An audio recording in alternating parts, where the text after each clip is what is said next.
पहिले पहिले आईनी गवना पेट कचोड़ा भइल बा। पहिले पहिले आईनी गवना पेट कचोड़ा भइल बा। ये सखी कचोड़ा भइल बा। तैयारवा भतरा मिलके कैलस लइका जोड़ा भइल बा। तैयारवा भतरा मिलके कैलस लइका जोड़ा भइल बा। पहिले पहिले आईनी गवना पेट कचोड़ा भइल बा। पहिले पहिले आईनी गवना पेट कचोड़ा भइल बा। ये सखी कचोड़ा भइल बा। तैयारवा भतरा मिलके कैलस लइका जोड़ा भइल बा। तैयारवा भतरा मिलके कैलस लइका जोड़ा भइल बा। सुनिए सब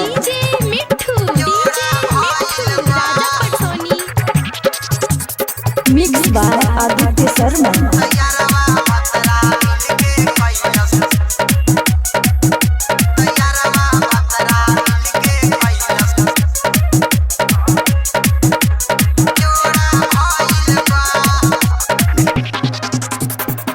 एगो भइल गोर एगो करिया बा भइल। हमरा बुझाता ई तयरवे पर गइल। अच्छा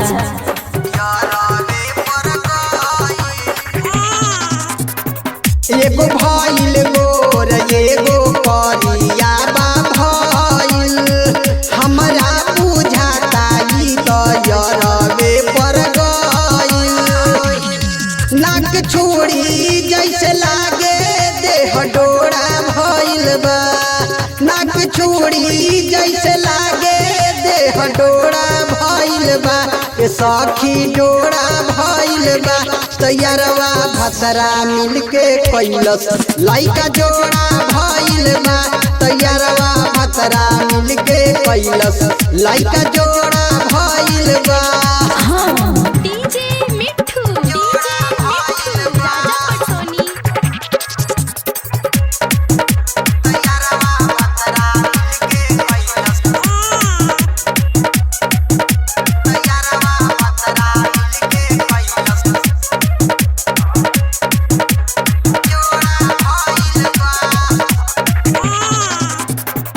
कैले रहनी नैहर में एके गो गलतिया।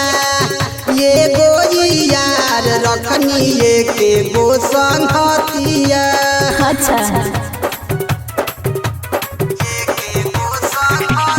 आय हाय कैले रहनी नैहर में एके गो गलतिया। एगो यार रखनी एके गो संगतिया। पारी मांग दुनू है टिकोड़ा भइल बा। पारी मांग दुनू है टिकोड़ा भइल बा। ये सखी टिकोड़ा भइल बा। तैयारवा भतरा मिलके कैलस लइका जोड़ा भइल बा।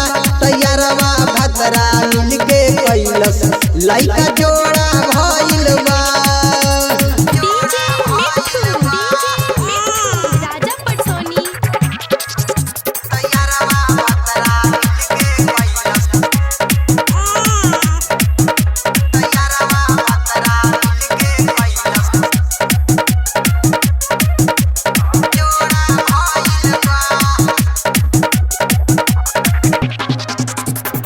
शादी कराई दिहले राके सब बुआ।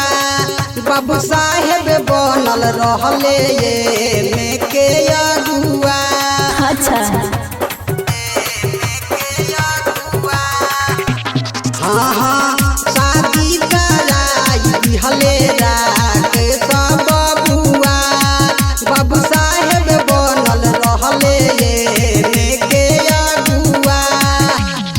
राइटर छोटू मांगे माथा मोर खिखोरा भइल बा। राइटर छोटू मांगे माथा मोर खिखोरा भइल बा।